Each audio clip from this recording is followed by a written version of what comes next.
심령을 치유하여 주실 줄로 믿습니다. 전 세계 개신교 교회들은 지금으로부터 약 500년 전 1517년 10월 31일 이 날을 기억하면서 올해를 종교개혁 500주년으로 기념하는 그리고 지키는 운동을 하고 있습니다. 한국교회 개신교회들도 올해를 500주년 종교개혁 500주년 기념해로 이렇게 지키고 있고 또 여러 가지 행사들을 하고 있습니다. 여러분 500년 전 1517년 10월 31일에 어떤 일이 있었습니까? 우리가 알고 있듯이 마르틴 루터가 독일에 있는 비텐베르크 성에 있는 비텐베르크 교회 그 대문 앞에 종이 한 장을 붙입니다. 그 종이에는 95개조의 반박문이 있었습니다. 이 일은 종교개혁의 도화선이 되었고 독일 전역과 그리고 유럽 전역 그리고 마침내는 전 세계를 종교개혁 운동으로 이렇게 휩쓸게 하였습니다. 사랑하는 성도님 여러분, 500년이 지난 그 역사적인 그 사건 일을 왜 우리는 기념하고 또 우리가 지키려고 하고 있습니까? 왜 우리는 500년 전의 일을 기억해야 합니까? 오늘 본문 말씀 여호수아 4장 말씀은 이러합니다. 여호수아와 이스라엘 백성들이 드디어 출애굽한 지 40년이 지난 드디어 이 요단강을 건너서 가나안 땅에 들어가게 되었습니다. 요단강을 건넌 직후에 하나님께서 여호수아에게 명령을 내리십니다. 그 명령의 내용은 무엇입니까? 여호수아는 각 지파별로 한 명씩을 이게 선발하게 하고 그들로 하여금 그들이 방금 건너온 요단강 한가운데로 가서 돌을 하나씩 취하여 올 것을 이렇게 명령을 합니다. 여러분, 이 12지파에 한 명씩 12명이 이 요단강, 그들이 건넌 요단강 이 한가운데 가서 돌을 취하였습니다. 뭐 다른 데 가서 간 것이 아니라 요단강 한가운데 가서 돌을 취하여 왔습니다. 여러분 그 자리는 어떠한 자리였습니까? 요단강은 그 당시 사람들이 건널 수 없는 그런 상태였습니다. 물이 출렁출렁해서 도저히 배를 이용하지 않고는 다른 방법을 사용하지 않고는 직접 그 강을 건널 수 없었습니다. 그런데 어떻게 건넜습니까? 하나님께서는 언약궤를 맨 제사장들이 요단강으로 들어가라고 했습니다. 요단강에 들어가서 이 제사장들이 한가운데 섰을 때에 홍해바다의 기적을 40년 전 홍해바다의 기적을 다시 한번 경험할 수 있었습니다. 요단강에 흐르던 물이 멈춰섰고 이스라엘 백성들이 그 요단강을 안전하게 어려움 없이 건널 수 있었습니다. 지금 12명의 사람이 돌을 취하려고 이 요단강의 한가운데 그 간 자리에는 여전히 제사장들이 언약궤를 메고 있는 자리입니다. 여러분 이 자리는 언약궤가 있는 자리입니다. 이스라엘 백성들은 광야 40년 동안 항상 어디에서 진을 치든지 언약궤를 중심으로 바라보면서 섰습니다. 여러분 왜 그렇습니까? 언약궤는 하나님께서 그들과 함께 하신다는 하나님의 임재의 상징이었습니다. 여러분 지금 이 가운데 한 자리 요단강 가운데 한 자리는 바로 하나님께서 서 계신 자리입니다. 하나님께서 그들에게 건널 수 없는 요단강을 하나님의 은혜로 건널 수 있도록 은혜를 베푸신 그 자리입니다. 사랑하는 성도님 여러분, 이 시간 우리가 예배드리는 자리가 하나님께서 함께 하시는 자리가 될 수 있기를 주님의 이름으로 축복합니다. 하나님께서 저와 여러분에게 은혜를 베푸시는 또 은혜를 경험하는 자리가 될 수 있기를 주님의 이름으로 축복합니다. 거기서 돌을 취하라고 합니다. 여러분 돌 크기는 어떠할까요? 성경에 돌 크기가 어떠하다 이렇게 말하고 있지 않습니다. 여러분 돌 크기가 다양하잖아요. 주먹만 할 수도 있고요. 좀 더 클 수도 있고요. 오늘 본문에 보면은 이 돌의 크기가 어느 정도 될 것이라는 것을 유추할 수 있는 내용이 나옵니다. 그 돌을 하나씩 취해서 어떻게 이동하라고 합니까? 손에 들고 오라고 하지 않나. 어깨에 매라고 이렇게 말씀하셨습니다. 여러분, 어깨에 맨다는 것은 어떤 의미일까요? 이 들고는 움직이기가 쉽지 않다는 겁니다. 그러니까 어느 정도 큰, 그냥 이렇게 손으로 그냥 쉽게 쥘 수 있는 그런 돌이 아니라 어느 정도 큰 돌, 어깨에 매어야만 운반할 수 있는 그런 돌들을 취하라고 이렇게 말씀하셨습니다. 그리고 이 돌들로 기념비를 세우실 것을 명령하십니다. 그 이유가 무엇입니까? 성경 말씀에는 이 돌들이 이스라엘 자손들에게 영영이 기념이 되리라 하라. 하나님께서는 이 사건, 이 일을 지금 이 일을 경험한 사람들뿐만 아니라 그 후손들까지 잊지 않고 기억하게 하시기 위함입니다. 이 기념비를 세우시는 목적은 모든 하나님의 백성들이 이 일을 시간이 지남으로 역사 속에 역사의 한 일로 그냥 지나가 버리고 잊어버리는 것이 아니라 항상 기억할 것을 말씀합니다. 그래서 20절 말씀에 보면은 이스라엘 백성들은 하나님의 말씀대로 길갈에서 12돌로 기념비를 세웠음을 성경은 말씀해주고 있습니다. 그리고 그 후손들이 계속해서 이 일을 기억했다라고 말씀하고 있습니다. 여러분, 이와 같은 일들은 성경 곳곳에 기록되어 있습니다. 사무엘상 7장에 보면은 이와 비슷한 일이 나오는데 조금 다른 내용입니다. 사무엘이 미스바와 센 사이에서 기념비를 세웁니다. 돌 하나로 기념비를 세우는데 그 기념비의 이름이 한번 우리 잘 아는 단어입니다. 말입니다. 에베네셀. 에베네셀. 하나님께서 여기까지 우리를 도우셨다. 에베네셀의 돌의 이름의 뜻은 도움의 돌. 여러분, 저와 여러분에게 에베네셀의 은혜가 있기를 주님의 이름으로 축복합니다. 이 배경은 이러합니다. 블레셋 사람들이 이스라엘 백성들을 침공했습니다. 이스라엘 백성의 힘으로는 이 블레셋의 침공을 막을 수 없습니다. 그런데 하나님께서는 이스라엘 백성들이 싸움도 하지 않고 블레셋을 하나님께서 대신해서 물리쳐 주시는 그 놀라운 은혜를 허락하여 주십니다. 그때에 하나님께서는 오늘 본문처럼 여호수아에게 명령하셨듯이 사무엘아, 네가 지금 가서 기념비를 세워라 이렇게 말씀하시지 않았습니다. 그런데 오늘 이 사무엘상 7장 말씀해 보면은 사무엘이 스스로 기념비를 세워서 이 돌은 에베네셀이다. 하나님께서 우리를 도우셨다라고 기념비를 세우는 그 모습을 보게 됩니다. 여러분, 이것은 무슨 의미일까요?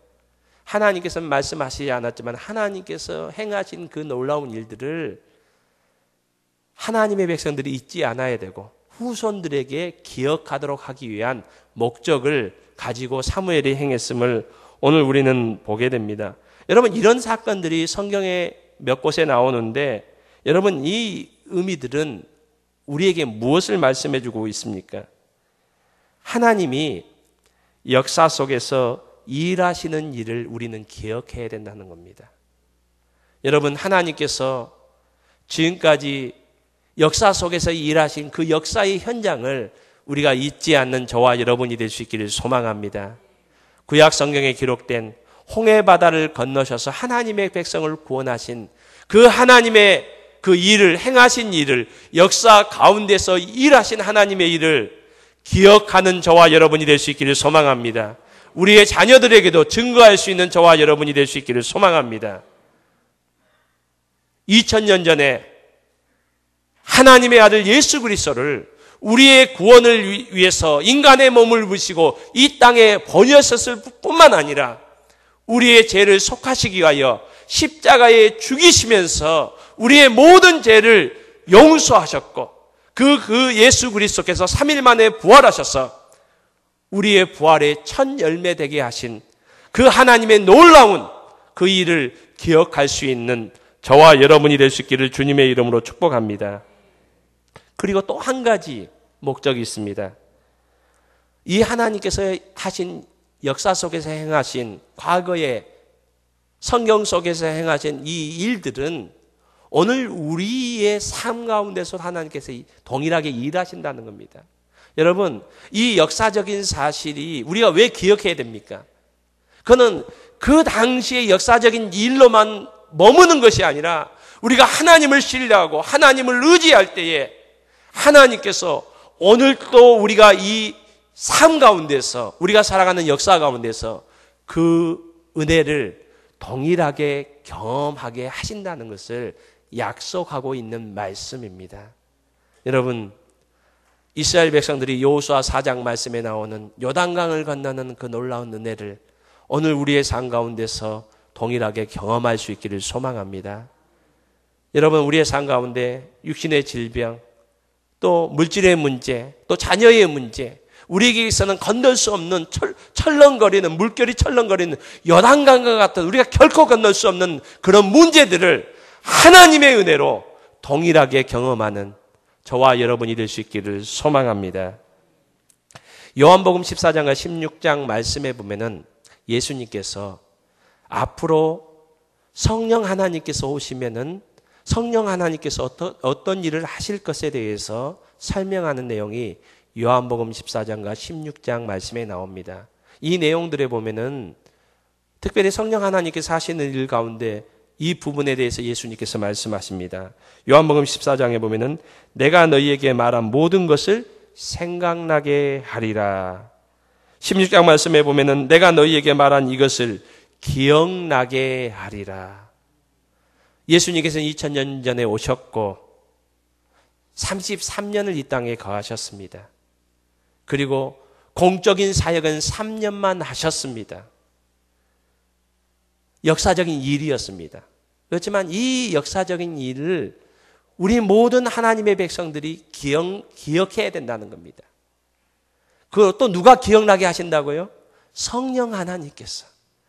우리가 하나님을 신뢰하며 또 이 약속의 말씀, 또 예수님께서 물을 포도주로 바꾸신 그 놀라운 역사, 또 눈먼 자를 눈뜨게 하셨던 그 놀라운 기적의 역사들을 우리가 기억하며 그 말씀을 신뢰하며 나갈 때에 성령 하나님께서 우리의 삶 가운데 역사하셔서 또 그 사건이 오늘 우리의 사건으로 역사하실 것을 성경은 약속하시고 우리에게 말씀하고 있습니다.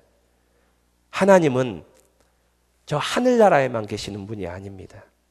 오늘 또 우리가 살고 있는, 우리가 숨쉬고 있는, 우리가 일하고 있는 우리의 삶의 현장 가운데서도 자신을 드러내시며 계시하시는 하나님임을 말씀하고 있습니다. 여러분, 이 역사들, 하나님께서 이미 역사 가운데서 일하셨던 그 역사들을 우리는 기억해야 됩니다. 잊지 않아야 됩니다. 또 우리의 삶 가운데 동일하게 경험할 수 있는 하나님의 백성들이 되어야 합니다. 여러분, 우리나라 역사, 많은 역사들이 있습니다. 반만년의 역사가 있습니다. 근데 우리나라 역사 가운데서도 우리가 잊지 말아야 될 역사들이 있습니다. 모든 역사들 잊지 않아야 되지만은 특별히 잊지 말아야 될 역사들이 있습니다. 1945년 8월 15일, 일제 36년간 지배 가운데서 독립하였던, 다시 해방하였던 그 8월 15일, 1945년 8월 15일을 우리는 결코 잊어서는 안 됩니다. 여러분, 요즘 TV를 보면은 계속적으로 우리 뉴스의 상당한 부분을 할애하는 내용이 있습니다. 그 내용은 세월호 인양 일입니다. 3년 전에 바닷속에 가라앉았던, 그리고 300명이 넘는 무고한 인명이 세상을 떴던 그 안타까운 사건입니다. 이 일은 2014년 4월 16일에 있었습니다. 여러분, 이 역사도 우리는 잊어서는 안 됩니다. 여러분, 왜 잊어서는 안 됩니까? 다시는 이런 아픈 과거들을 우리가 맞이해서는 안 됩니다.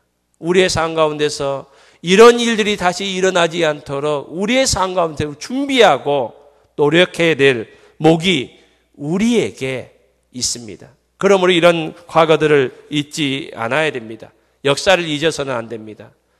영국의 수상이었던, 영국의 영웅이었던 윈스턴 처칠은 이런 말을 했습니다.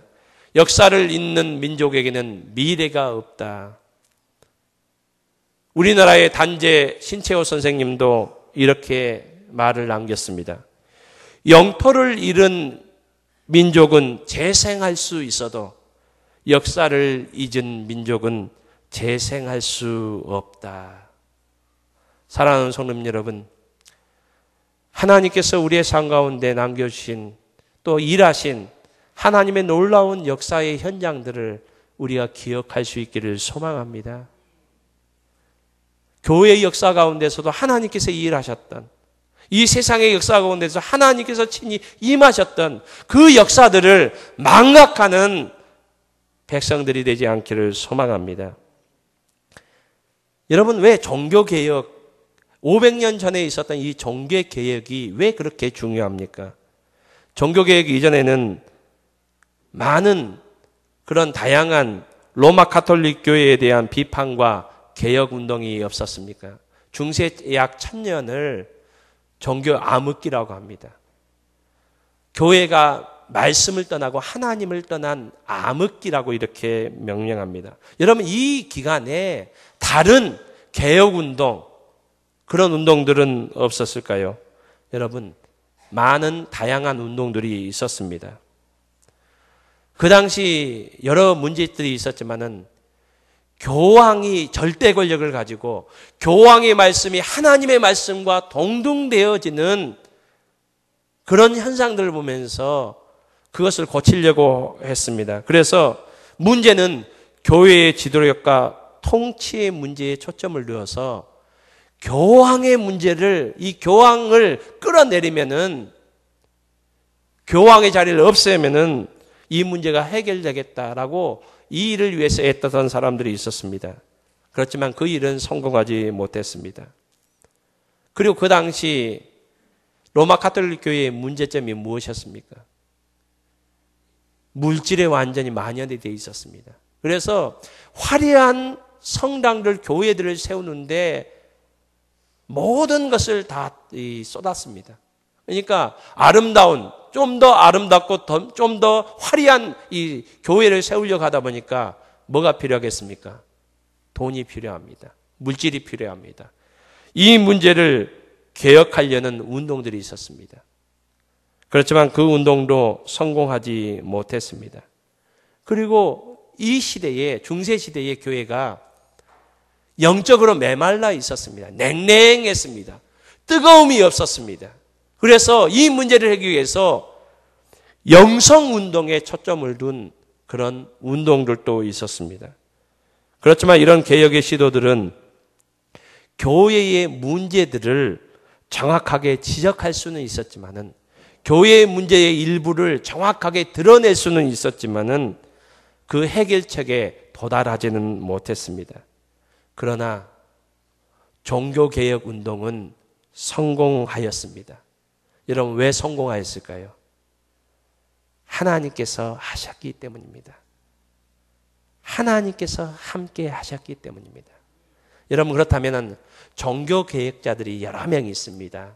루터, 칼빈, 쯔블글리, 후스, 여러 명이 있습니다. 그러면 이런 사람들, 이 종교개혁자들은 다른 어떤 시대의 사람들보다도 도덕적으로, 종교적으로 깨끗한 사람이었을까요? 실수가 없었을까요? 죄를 짓지 않은 사람이었을까요? 아닙니다. 이들도 역사를 보면은, 저는 오늘 오후 예배부터 한 6주간에 걸쳐서 종교개혁에 힘썼던 그 종교개혁가들을 한 명 한 명씩 그들의 삶들을 우리가 돌아보는 시간을 갖기를 원합니다. 여러분, 그렇다면 이들의 삶을 보면은 이들 실수도 있었고요, 연약함도 있었고요, 이들의 잘못도 있었습니다. 그렇지만은 왜 하나님께서는 이들을 사용하셨을까요? 이들을 통해서 부패된 교회를 다시 회복시키는 일을 하나님께서 행하셨을까요? 여러분, 종교개혁 운동은 어떤 운동이었기에 하나님께서 역사하셨습니까? 여러분, 우리에게 이게 가장 중요합니다. 여러분, 오늘도 한국교회는 개혁되어야 됩니다. 우리 월계교회도 주님 오시는 날까지 끊임없이 개혁되어지는 교회가 될 수 있기를 주님의 이름으로 축복합니다. 500년 전 종교개혁이 오늘 우리 교회에 임할 수 있기를 소망하고, 그리고 저와 여러분의 개인의 삶에 일어날 수 있기를 소망합니다. 여러분, 이 종교개혁자들의 운동은 어떤 운동이었습니까? 첫 번째로 이들의 운동은 한번 따라했으면 좋겠습니다. 오직 성경 운동이었습니다. 어떤 사람의 말도 성경 이상으로 권위를 가질 수 없다는 겁니다. 성경만이 유일하고 최종적인 권위를 가지는 하나님의 말씀임을 주장하는 운동이었습니다. 여러분, 당시 로마 가톨릭 교회는 하나님의 말씀을 가르치고 설교하는 일을 등한시했습니다. 그래서 예배 시간에는 설교 시간은 거의 없고 미사의 순서로, 미사로 가득 차 있었습니다. 여러분, 그 당시 종교개혁자들이 가장 또 치중했던 일 중에 하나면은